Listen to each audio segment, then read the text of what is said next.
الحمدللہ رب العالمین والصلاة والسلام علی سید الانبیاء والمرسلین اللہم صلی علی سیدنا و مولانا محمد وعلی آلہ واصحابہ وبارک وسلم وصلی علیہ۔ دنیا کے تمام دیکھنے والوں کو، تمام چاہنے والوں کو، تمام پیار کرنے والوں کو، اور جہاں جہاں تک اس وقت میری آواز کو سنا اور مجھے دیکھا جا رہا ہے، جنید اقبال کی جانب سے انتہائی محبت کے ساتھ السلام علیکم۔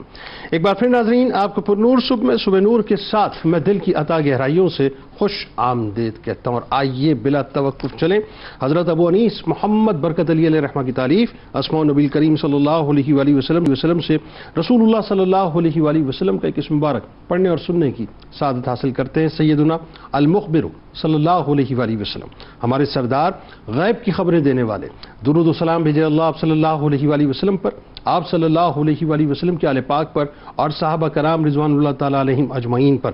حضور نبی کریم صلی اللہ علیہ وآلہ وسلم ہے کہ جب مسلمان کوئی درخت یا کھیتی اگاتا ہے، پھر اس سے کوئی انسان، جانور یا پرندہ کچھ کھا لیتا ہے تو یہ اس کے لیے صدقہ شمار کیا جاتا ہے۔ ناظرین کرام، آج کا پروگرام ویسے اگر آپ دیکھیں تو شاید ہو سکتا ہے آپ ایک لمحے کے لیے یہ تصور کریں کہ یہ کس موضوع پہ ہم بات کر رہے ہیں، کیونکہ جس انداز سے شعور بیدار ہونا چاہیے تھا قوم میں، اس انداز سے جہاں بہت سے سیکٹرز میں شعور بیدار نہیں ہوا، یہ بھی وہ سیکٹر ہے جسے ہم نے مکمل طور پہ نیگلیکٹ کیا ہے۔ تو ممکن ہے آپ یہ سوچیں صاحب کہ کس موضوع پہ بات ہو رہی ہے، لیکن جیسے جیسے بات آگے بڑھے گی اور اس کی امپورٹنس کا آپ کو اندازہ ہوگا، اس کی اہمیت کا آپ کو اندازہ ہوگا، تو پھر آپ انگشت بدندہ رہ جائیں گے صاحب کہ یہ اتنا اہم ترین موضوع ہے کہ جس کو صحیح طور سے ہم نے اپنی نسلوں تک ٹرانسمٹ کیا ہی نہیں ہے، یا یوں کہیے کہ نسلوں کو صحیح طور سے، بلکہ خود ہم نے جو ہے اپنے آپ کو بھی اس حوالے سے ایجوکیٹ کیا ہی نہیں ہے۔ مطلب اس موضوع کو ہم انتہائی فار گرانٹڈ لیتے ہیں، بہت ہی آسان لیتے ہیں، اور یوں سمجھ لیجئے کہ اس موضوع کی اہمیت جس انداز سے ہمارے سامنے ہونی چاہیے، میں یہ سمجھتا ہوں شاید کہ اس کی اہمیت اس انداز سے ہمارے سامنے نہ اجاگر ہوئی ہے، نہ خود ہم نے اس کی اہمیت کو سمجھنے کی کوشش کی۔ یعنی آج ہم بنیادی طور پہ شجرکاری کی ضرورت اور اس کی اہمیت پہ بات کریں گے۔ دیکھیں، یہ جو انسان کی باڈی ہے نا، یہ جو ہماری 5، 5.5، 6 فٹ کی باڈی ہے، جہاں مختلف باڈی کے آرگنز اپنی اپنی جگہ اپنے رول پلے کر رہے ہوتے ہیں، اور ظاہر ہے ہر آرگن کی اپنی ایک اہمیت ہے۔ میں آپ کو ایک تمثیل کے ساتھ سمجھا دیتا ہوں تاکہ آپ کو بات سمجھ آ جائے۔ آپ کی باڈی میں جہاں دل کا اپنا ایک فنکشن ہے، جہاں پر گردوں کا اپنا ایک فنکشن ہے، جہاں پر ظاہر ہے مختلف اعضاء کا، معدے کا، جگر کا اپنا ایک فنکشن ہے، وہاں پر پھیپھڑوں کا اپنا ایک فنکشن ہوتا ہے۔ اور آپ یہ دیکھیے کہ اگر آپ کا منہ بند کر دیا جائے یا آپ کی سانس کو گھونٹ دیا جائے تو نتیجہ کیا نکلے گا؟ آپ چند لمحوں کے اندر جو ڈھیر ہو جائیں گے۔ یعنی آپ کی باڈی، ہماری باڈی، انسانوں کی باڈی کے اندر پھیپھڑوں کی کتنی اہمیت ہوتی ہے کہ اگر انسان کی سفوکیشن ہو جائے، اگر دم گھٹنے لگے تو آدمی جو ہے چند لمحوں کے اندر ڈھیر ہو جاتا ہے، برداشت نہیں کر سکتا۔ آپ کسی کمرے کو بند کر دیجئے، بالکل مکمل طور پہ جو ہے وہ آکسیجن کا گزرنا ہو، چند لمحے بھی انسان سانس نہیں لے سکتا، انسان مکمل طور پہ ڈھیر ہو جائے گا۔ ایگزیکٹلی جس طرح سے انسان کے جسم کے اندر پھیپھڑوں کی اہمیت ہے، اسی انداز سے اس زمین کے اوپر ان اشجار کی اہمیت ہے، ان پودوں کی اہمیت ہے، ان نباتات کی اہمیت ہے، ان درختوں کی اہمیت ہے۔ آپ اگر درختوں کی اہمیت کو نہیں سمجھیں گے، درخت کو کاٹنا شروع کر دیں گے، پودوں کو آپ اگانا بند کر دیں گے، آپ بیج بونا بند کر دیں گے، نتیجہ یہ نکلے گا کہ آپ کی زمین کی جو فضا ہے وہ سفوکیٹ ہونا شروع ہو جائے گی، اور ایک وقت ایسا آئے گا کہ آکسیجن جو ہے اس کا لیول گرنا شروع ہو جائے گا، کاربن ڈائی آکسائڈ بڑھ جائے گی، کیونکہ ظاہر ہے آپ کو پتہ ہے انڈسٹریز پہ انڈسٹریز لگتی چلی جا رہی ہیں۔ آپ جانتے ہیں کہ ٹرانسپورٹیشن میں جتنا ہمارے یہاں، اور خاص طور پہ میں اگر پاکستان کی بات کروں، مجھے افسوس سے یہ بات کہنی پڑتی ہے، جتنا پولوشن ہمارے یہاں ٹرانسپورٹ کی وجہ سے علامان الحفیظ، تو پھر نتیجہ کیا نکلے گا؟ نتیجہ یہ نکلے گا کہ ایک وقت ایسا آئے گا کہ جو زمین کے پھیپھڑے ہیں وہ آہستہ آہستہ اپنا کام کرنا چھوڑ دیں گے، وہ خراب ہو جائیں گے، وہ کم ہو جائیں گے، اور پھر اس کے بعد وہ جو انسانی زندگی ہے وہ ناپید ہونا شروع ہو جائے گی۔ یہ اتنی امپورٹنٹ بات ہے۔ اب ذرا سوچئے، میں اس کی امپورٹنس کے بارے میں آپ کو ایک حدیث پاک آگے جا کے سناتا ہوں جس کو سن کر آپ حیران و پریشان ہو جائیں گے کہ اس کی امپورٹنس کیا ہے، لیکن پہلے یہ سمجھ لیجئے کہ حدیث مبارکہ میں آتا ہے اور اس کی فضائل میں جو میں نے ابتدا میں بات کی، حضرت انس بن مالک رضی اللہ تعالیٰ عنہ سے مروی ہے کہ سرکار مدینہ صلی اللہ علیہ وآلہ وسلم نے فرمایا کہ جب کوئی مسلمان درخت لگاتا ہے، پھر اس کے پھل، پتوں یا کسی بھی حصے سے کوئی انسان یا جانور کھا لیتا ہے تو یہ اس کے لیے صدقہ شمار کیا جاتا ہے. یعنی ایک تو آپ یہ بات سمجھ لیجئے کہ آپ کوئی بھی بیج بو دیتے ہیں نا، کوئی بھی پودا لگا دیتے ہیں، کوئی بھی درخت لگا دیتے ہیں، جیسے ہی اس سے جو ہے پھلانا شروع ہو جائے یا اس کے پتوں سے کوئی بھی جانور یا کوئی بھی جاندار جو ہے فیضیاب ہونا شروع ہو جائے، یہ جب تک لگا ہوا ہے یہ آپ کے لیے، آپ کی نسلوں کے لیے صدقہ جاریہ ہو گیا. اچھا اب بات یہ ہمارے یہاں ہوتا کیا ہے، لوگ سمجھتے ہیں کہ صاحب یہ تو بڑا دنیاوی سا کام ہے، بھئی یہ گارڈننگ کرنا، یہ باغبانی کرنا، یہ درخت لگانا بڑا دنیاوی سا کام ہے. حضرت ابو دردہ رضی اللہ تعالیٰ عنہ کے پاس، میں آپ کو مثال دے کے سمجھا دیتا ہوں، علم حاصل کرنے کی غرض سے کچھ طلباء تشریف لائے تو انہوں نے ان سے عرض کیا کہ حضرت ابو دردہ رضی اللہ تعالیٰ عنہ آپ درخت لگا رہے ہیں. یعنی انہوں نے ایک تعجب سے یہ سوال کیا کہ جیسے یہ دنیاوی کام کر رہے ہیں. حضرت ابو دردہ رضی اللہ تعالیٰ عنہ نے فرمایا کہ میں نے نبی کریم صلی اللہ علیہ وآلہ وسلم سے سنا ہے کہ جس شخص نے کوئی درخت لگایا تو اس میں سے کوئی انسان، پرندہ یا کوئی اور جانور کچھ بھی کھا لیتا ہے تو اللہ تعالیٰ جو ہے اس کا اجر اسے دیتا ہے یہاں تک کہ وہ خشک نہ ہو جائے.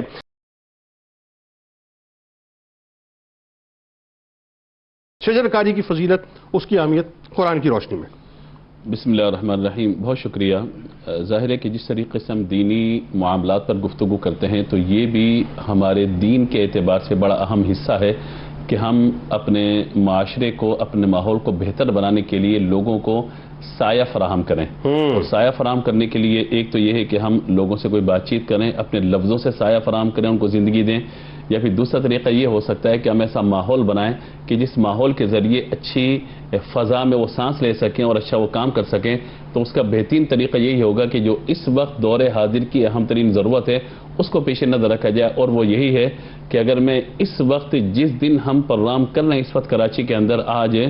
تو اندازہ لگائیے کہ اس وقت شہر کے اندر گرمی کی کیا پوزیشن ہے، اس وقت شہر کے اندر جو ہے حبس کی کیا پوزیشن ہے. اور ظاہر ہے کہ اس کی بڑی وجوہات میں سے ایک وجہ یہی ہے کہ یہاں پر درختوں کو کاٹ دیا گیا اور جو ہمارے یہاں باغات کا سلسلہ تھا وہ سب ختم کر دیا گیا. بالکل ٹھیک. تو دینی اعتبار سے ہمیں اس بات کو جاننا چاہیے، سمجھنا چاہیے کہ یہ اللہ تبارک و تعالی کی نعمتوں میں سے نعمت ہے. درخت کا ہونا، درخت کا اگ جانا، اس کا سایہ، اس کی چھاؤں، یہ سب کے سب ہمارے لیے جس طریقے سے سائنسی اعتبار سے، سائنٹیفکٹ ہم کہتے ہیں کہ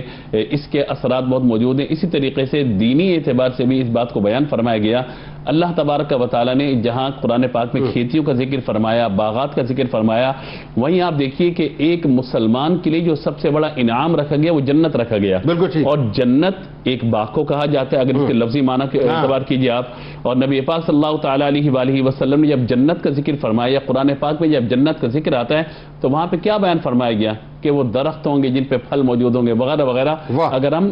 سورۃ الدہر کو پڑھ لیں، سورۃ الواقعہ کو پڑھ لیں، یا جنت کے اعتبار سے قرآن پاک میں جہاں جہاں مضامین آئے اگر ان کا مطالعہ کریں تو آپ کو اندازہ ہوگا کہ میرے پیارے نبی صلی اللہ تعالیٰ علیہ وآلہ وسلم نے جب بیان فرمایا جنت کا، یا اللہ نے قرآن پاک میں جب جنت کے اعتبار سے بیان فرمایا تو جہاں جنت کی دیگر نعمتوں کا ذکر فرمایا وہیں اللہ تبارک و تعالیٰ نے وہاں کے باغات کا، وہاں کے درختوں کا، وہاں کے پھلوں کا، وہاں کے پھلوں کا ذکر بھی فرمایا. تو اس اعتبار سے یہ ہے کہ میں سمجھتا ہوں کہ یہ وہ ثواب اور یہ وہ اجر کا معاملہ ہے کہ جو اللہ تبارک و تعالیٰ نے لوگوں کی نفسیات کو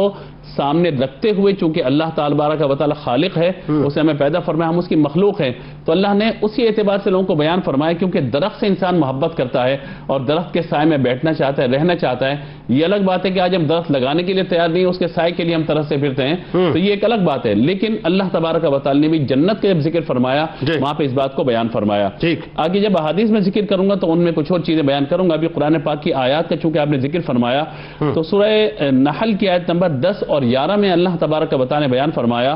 کہ هو الذی انزل من السماء ماء لکم منه شراب ومنه شجر فیہ تسیمون ينبت لکم به الزرع والزیتون والنخیل والاعناب ومن کل ثمرات ان فی ذلک لآیات لقوم یتفکرون. فرمایا وہی ہے جس نے آسمان سے پانی کو نازل فرمایا اور اس پانی کو تم پیتے ہو، اور اسی سے اللہ تعالیٰ درختوں کو آبیاری عطا فرماتے ہیں، درختوں کو اگاتا ہے کہ جس سے تم ان درخت کے پتوں سے اپنے جانوروں کو چراتے ہو، اور اس پانی سے وہ تمہارے لیے کھیتی ہے، زیتون ہے، کھجور، انگور اور ہر قسم کے پھلوں کو اگاتا ہے. اور آخری آیت کا حصہ ان فی ذلک لآیات لقوم یتفکرون، بے شک اس میں ان لوگوں کے لیے نشانی جو غور و فکر کرنے والے ہیں۔ اس کا مطلب یہ درخت جو ہے یہ اللہ تبارک و تعالی کی طرف سے جو آبیاری کی صورت میں، پانی کی صورت میں آسمان سے پانی نازل ہوا اور درختوں کو وجود ملا، ایک باریک سا بیج جو زمین کا سینہ چیر کر اوپر آتا ہے، بلند ہوتا ہے، اور پورا سایہ اس کا آ جاتا ہے، پھل اور پھول اس کے اندر آ جاتے ہیں، جس سے ہمارے جانوروں کی حیات بھی ہے، زندگی ہے، تو اس سے ہمیں بھی فائدہ پہنچتا ہے۔ تو اللہ تبارک و تعالی نے ان چیزوں کا یہاں پہ ذکر فرمایا۔ دوسرا اگر میں آگے چلوں مزید تو اللہ تبارک و تعالی نے پھر مثال عطا فرمائی سورۃ النور کے اندر، جس طرح چراغ کی مثال بیان فرمائی گئی ہے، تو وہاں پہ اس بات کو بیان فرمایا گیا کہ زیتون کے درخت کی مثال، اللہ نور السماوات والارض، پوری آیت مبارکہ، تو وہاں پہ اس بات کو بیان فرمایا گیا کہ وہ ایک چراغ ہے، یعنی اللہ تبارک و تعالی زمین و آسمان کو روشن کرنے والا ہے۔ اس کے نور کی مثال یہ جیسے ایک طاق ہو جس میں چراغ ہے، وہ چراغ جو ایک فانوس کے اندر ہے، اور فانوس گویا ایک موتی کی طرح چمکتا ہوا ستارہ ہے، اور اس کی مثال کیا فرمایا گیا؟ زیتون برکت والے درخت سے، اس زیتون کا تیل یا زیتون جو برکت والے درخت سے روشن ہوتا ہے، جو نہ مشرق والا ہے نہ مغرب والا ہے، تو اللہ تبارک و تعالی نے زیتون کے درخت کی مثال بھی قرآن پاک میں بیان فرمائی۔ اسی طرح اگر ہم آگے چلتے ہیں اور سورہ یاسین کا مطالعہ کرتے ہیں تو وہاں پہ اللہ تبارک و تعالی نے عرب کے 2 درختوں کا ذکر فرمایا۔ عرب کے اندر 2 درخت تھے، ایک کا نام جو ہے وہ مرخ تھا، ایک کا نام عفا تھا۔ تو یہ اس دور کے اندر درخت تھے کہ ان دونوں درختوں کی ٹہنیوں کو جب توڑا جاتا تھا، توڑ کے ایک دوسرے سے جب رگڑا جاتا تھا تو اس سے آگ پیدا ہو جاتی تھی۔ تو اللہ تبارک و تعالی نے بیان فرمایا الذی جعل لکم من الشجر الاخضر نارا فاذا انتم منه توقدون، یاد کرو اس بات کو کہ اس رب نے تمہارے لیے سبز درخت سے آگ کو پیدا فرمایا، تبھی تم آگ جلاتے ہو۔ یعنی سبز درخت سے آگ پیدا نہیں ہوتی، آگ اور پانی کا یہ تال میل کبھی نہیں ہو سکتا۔ تو یہ فرمایا کہ وہی اللہ تبارک و تعالی جس نے 2 درخت ایسے پیدا کر دیے، ایک اس شاخ کو، اس درخت کی اس شاخ کو لو، یہاں سے لو، دونوں کو رگڑو گے، اس میں سے آگ پیدا ہو جائے گی۔ تو یہ اللہ تبارک و تعالی کی طرف سے ان باتوں کو بیان فرمایا گیا۔ آخری بات کہ جو اس سارے مضمون کے اعتبار سے میں تمہارے کا پڑھ لوں، سورہ کہف کی آیت نمبر 7 ہے انا جعلنا ما علی الارض زینۃ لها لنبلوہم ایہم احسن عملا، ہم اپنا لباس پہنتے ہیں زینت اختیار کرنے کے لیے، اپنے آپ کو بہتر کرنے کے لیے۔ یہاں بیان فرمایا گیا کہ بے شک ہم نے زمین پر موجود چیزیں ہیں وہ کس لیے؟ فرمایا زمین کی زینت اور خوبصورتی کے لیے ہیں۔ تو ظاہر ہے کہ جہاں درخت ہیں وہاں خوبصورتی آپ کو نظر آئے گی، اور جہاں پہ درخت ہیں وہاں پر آپ کو زمین کا حسن بھی نظر آئے گا۔ تو میں سمجھتا ہوں کہ آج جس طریقے سے ہمارے اندر ایک بدنمائی آ گئی ہے، ہمارے دل سیاہ ہو گئے ہیں، دل کالے ہو گئے ہیں، نصیحت کو قبول نہیں کرتے، مسلمانوں کا درد محسوس نہیں کرتے، تو جو زمین کا حسن تھا اس کو بھی ختم کرنے کے درپے ہم ہو چکے ہیں۔ ہمیں اس طرف توجہ کرنے کی ضرورت ہے۔ مطلب زمین کا زیور ہے بنیادی طور پہ درخت، کیوں کہہ لیجیے۔ اچھا اب آئیے ذرا اس پہ بات کرتے ہیں، تھوڑا اسٹیٹس پہ بات کرتے ہیں۔ ایک تو یہ بتائیے کہ ہمارے پاکستان میں ظاہر جنگلات اور درخت وغیرہ جو ہیں، جو سرکاری فگرز ہیں وہ کیا ہیں، ایکچوئل فگرز کیا ہیں، اور ریسرچ اس بارے میں کیا کہتی ہے، کتنی ضرورت ہے، اور ضرورت کے ساتھ ساتھ یہ ضرور بتائیے کہ ایک عام آدمی، ایک عام پاکستانی اپنے گھر میں کون سا درخت لگائے، اور لگانے کے ساتھ اس کی حفاظت کیسے ہو، اور یہ جو ہمارے یہاں انفرادی اور اجتماعی طور پہ جو اقدامات کی بات ہم کرتے ہیں وہ کیسے ہونے چاہیے، بتلائیے ذرا۔ بسم اللہ الرحمن الرحیم۔ سب سے پہلے تو یہ بڑا ہی اہم موضوع جو آپ نے آج اپنے اس پروگرام میں شامل کیا، میں جب سے میں نے اپنے کیریئر کا آغاز کیا میں اسی شعبے سے منسلک ہوں، جنگلات سے، تو بڑے کم پروگرام ملتے ہیں اس بارے میں۔ تو ایک تو یہ بڑا اہم موضوع ہے۔ میں تھوڑا سا یہاں پہ اس سے پہلے کہ میں سوال کی طرف آؤں، انسان جو ہے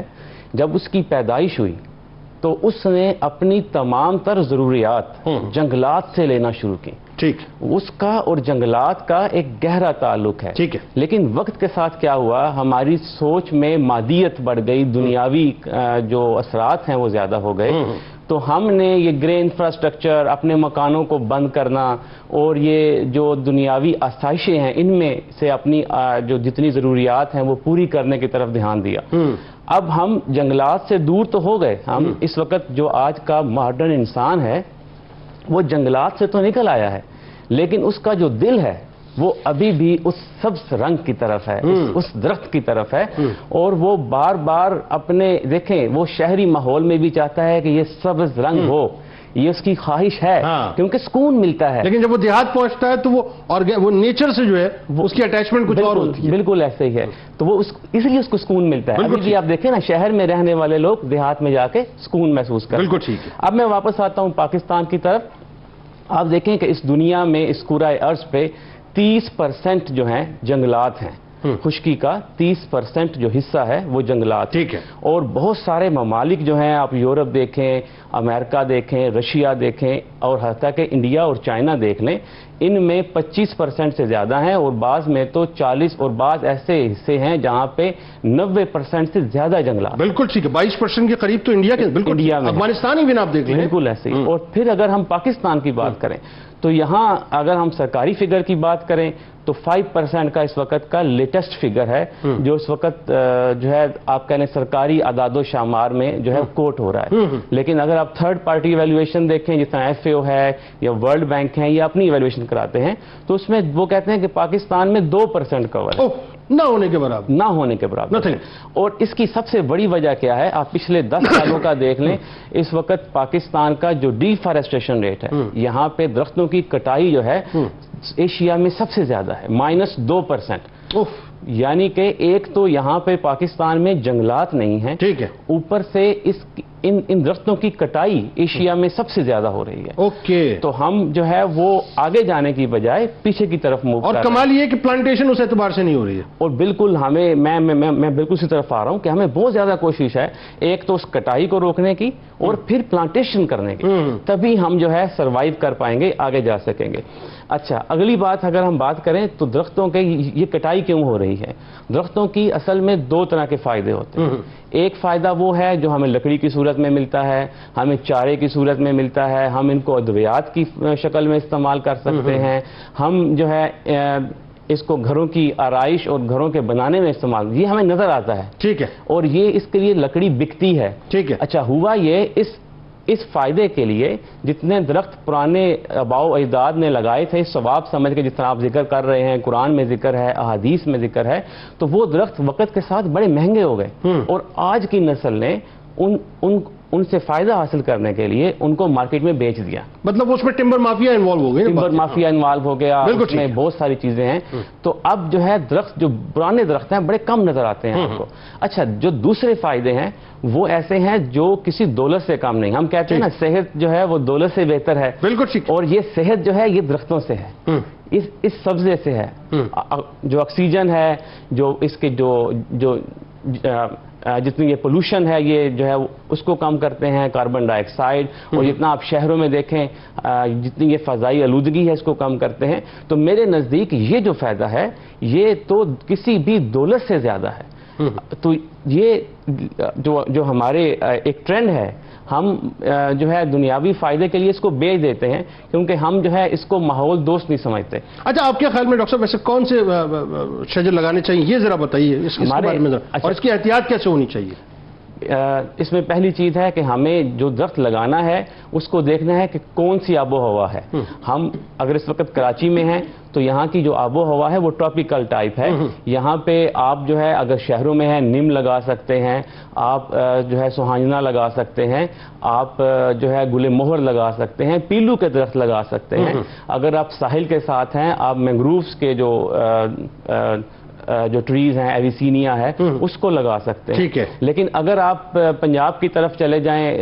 جو ہے اس سے پہلے جنوبی پنجاب کا علاقہ آتا ہے، وہاں پہ پیلو ہے، ون ہے، یہ درخت لگ سکتے ہیں، جنڈ ہے۔ اور آپ تھوڑا سا اوپر چلے جائیں جو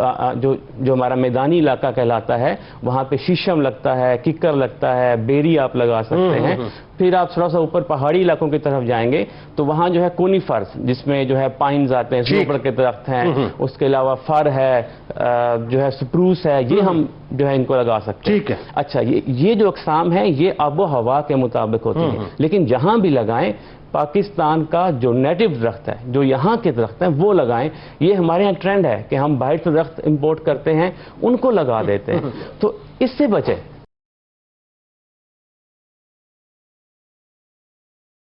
یہ جو درختوں کی انسانی ظاہر صحت ہے، میں نے ابھی ابتدا میں ایک بات کی تھی، جس طرح انسان کے پھیپڑے اگر کام کرنا چھوڑ دیں اور پھیپڑا لیس آدمی ہو جائے تو پھر کیا رہ جائے گا؟ کچھ نہیں، ظاہر ہے آپ کچھ نہیں کر سکتے۔ تو کس طرح سے اس کے معاشرے پر، آپ کی سوسائٹی پر اثرات ہوتے ہیں ایک بات، اور ریسکیو چونکہ آپ کا ظاہر شعبہ ہے، 1122 سندھ سے آپ کا تعلق ہے، تو اس حوالے سے وہ کیا کردار ادا کر رہا ہے، ذرا یہ بھی بتائیے۔ بسم اللہ الرحمن الرحیم۔ سب سے پہلے تو آپ کا شکریہ کہ آپ نے اپنے پروگرام میں دعوت دی۔ اچھا، اس سوال سے پہلے میں آپ کو ایک اسٹیٹس کی طرف لینا چاہوں گا کہ 2015 میں کراچی کے اندر پورے پاکستان میں جو آپ نے ہیٹ ویو دیکھی تھی تو سینکڑوں اموات اور 50,000 کے قریب اس میں جو ہے نا کیجولٹیز رپورٹ ایسا ہی وہ ایسا سینیریو یا ایسا ڈیزاسٹر تھا اس ملک میں، اس شہر میں بالخصوص، کہ ایمرجنسی سسٹم جو ہے وہ کولیپس کر گئے تھے. بالکل ایسا مردہ خانہ میں جو ہے وہ ڈیتھ کی جگہ نہیں تھی، مطلب جگہ نہیں رکھ نہیں تھی سکتے تھے آپ. بالکل ٹھیک ہے. تو اب ہم نے یہ جگہ، یہ وجہ تو یہ سینیریو تو فیس کر لیا، ہم نے دیکھ لیا کہ اس طرح کی ایک ایمرجنسی کراچی شہر میں یا پاکستان میں آ سکتی ہے، لیکن ابھی تک ہمیں یہ نہیں پتہ لگ سکا کہ یہ امپیکٹ کس چیز کا ہے. جیسے کہ سر نے عرض کیا کہ یہ امپیکٹ وہ ڈیفارسٹریشن ہے، بالخصوص کراچی شہر میں جو ایک کانکریٹ جنگل بن گیا ہے اور بالکل آپ دیکھیں سبزہ مائنس ہے، اور صرف بلڈنگز اور اسٹرکچرز اور کانکریٹ، یہ مزید یہ اسٹرکچر ہیٹ کو ٹریپ کر رہے ہوتے ہیں، اور اس کے بعد یہی وجہ بنتا ہے اس ہیٹ ویو کا یا اس طرح کی تمام بیماری. 2015 کی جو آپ بات کر رہے ہیں وہ تو ایک ایسا تباہ کن صورتحال مطلب ہم نے دیکھی، اور اس میں بھی وہی بات آپ کی کہ ہم نے اس سے سیکھا کچھ بھی نہیں. یعنی اس کے بعد ایمرجنسی بنیادوں پر کراچی جیسے میگا سٹی میں ایک ایمرجنسی بنیادوں پر کام ہونا چاہیے تھا. وہی بات ہے، بیانات تھے، کچھ ہم نے پودے لگائے اور اس کے بعد پھر وہ جو ہے معاملہ نظر ہو گیا سیاست کی. اور سر پودے لگانا از ناٹ این ایشو یہ ہے کہ آپ اس کی ٹیک کیئر کریں نا، آپ اس کی آنرشپ لیں. آپ نے ایک پودا لگایا ہے تو ایٹ لیسٹ جب تک وہ پودا درخت نہیں بن جاتا تب تک تو آپ اس کو کم سے کم خیال کریں. جب تک قدرت اسے پالنا شروع نہ کر دے تب تک آپ تھوڑا سا پال لیں. یہ آج ہم لگائیں گے تو کل آنے والی ہماری نسلوں کے لیے فائدہ ہے، بیسکلی تو یہ. تو اب آپ کے سوال کی طرف آتے ہیں کہ اس کے انسانی صحت پر یا معاشرے پر کیا اثر ہے. انسانی صحت کی جہاں تک بات کروں، ناٹ اونلی فزیکل بلکہ سائیکولوجیکل افیکٹ بھی آپ کے اس سے افیکٹ ہوتے ہیں. اگر آپ یہ نیچرل بات میں آپ کو بتا رہا ہوں کہ ہم نے یہ اسٹڈی کی ہے کہ جو گاؤں دیہات ہے، مطلب ایک عجیب سی بات ہے جو شاید اسٹڈی میں یہاں پہ اتنا زیادہ عام نہ ہو، وہاں کرائم ریٹ کم ہو رہا ہوتا ہے بنسبت شہروں کے. وہ ایک الگ بحث ہے کہ امپلائمنٹ ان امپلائمنٹ کا ایک الگ فیکٹر ہے، بٹ ذہنی بیماری کی وجہ سے جو آپ میں ایک عدم برداشت کی کیفیت آ گئی ہے وہ اسی وجہ سے آئی ہے. سائیکولوجیکل افیکٹ اس لیے ہیں جیسا کہ سر نے کہا کہ ہم نیچر سے دور ہو گئے، ٹھیک ہے، ہم اپنے انوائرمنٹ سے دور ہو گئے، ہم اپنی جبلت سے دور ہو گئے ایک طریقے سے کہا جائے. تو ناٹ اونلی کہ ہم یہ بات کریں کہ فزیکل اس پہ امپیکٹ ہوتے ہیں، اور ولنریبل گروپ ہمارے جو ہیں، ہم نے ایمرجنسی سروسز میں دیکھا کہ عموماً خواتین اور بچے اور بوڑھے وہ اس چیز سے وہ سفر کر رہے ہوتے ہیں کہ ہیٹ ویو اگر اس ڈیفارسٹریشن کے نتیجے میں آ جاتی ہے سب سے زیادہ انہیں سفر کرتی ہے. ایون دو ابھی جو شہر بھر میں صورتحال ہے ہیٹ ویو کی، تو ڈسٹرکٹ ایڈمنسٹریشنز کی میٹنگ ہے اور اس میں ہمیں بلا کے کہا گیا اسپیشلی کہ ہماری جو ایمبولینسز ہیں اس کو ہم اسٹینڈ بائی پہ رکھیں. بتائیے. اور وہ اس لیے کہ کچھ بھی ناگہانی صورتحال ہمیں فیس کرنے کو مل سکتی ہے.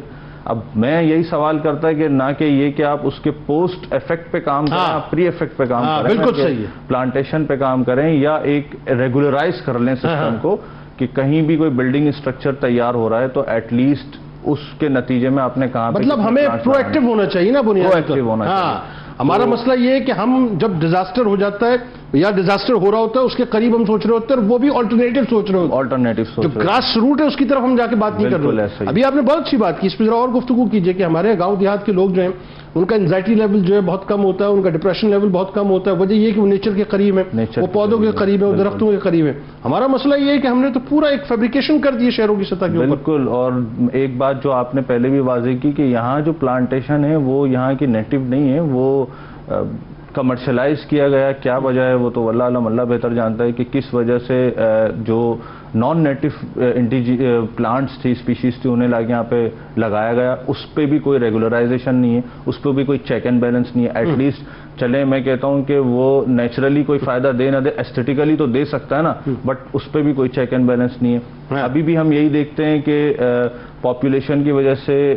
ڈیفارسٹریشن ہو رہی ہے، کنسٹرکشن ہوئی جا رہی ہے، بٹ کوئی سبزہ یہاں پہ نہیں ہے. انسان کی ذہنی کیفیت ہو، انسان کی جسمانی کیفیت ہو، اس کے ایون روزمرہ کے کام اس پلانٹیشن سے یا اس شجرکاری سے افیکٹ ہوتے ہیں. آپ بائکوں پہ جا رہے ہیں، شہر بھر میں گھوم رہے ہیں، کوئی درخت آپ کو نہیں ملتا، کوئی گرین بیلٹ ایسی نہیں ہے جو پولیوشن کیپچر کر سکے. الٹیمیٹلی سانس کی بیماریاں ایئر پولوشن کی وجہ سے، پھیپھڑوں کی بیماریاں، یہ تمام تر بیماریاں، تناؤ ہے، ڈپریشن ہے، گرمی ہے، انزائٹی ہے، ساری چیزیں ایک اس چیز پر. اور جیسا معاشرتی میں نے آپ کو بتایا کہ امپیکٹ یہ ہے کہ ہمارے لوگ ویسے ہی عدم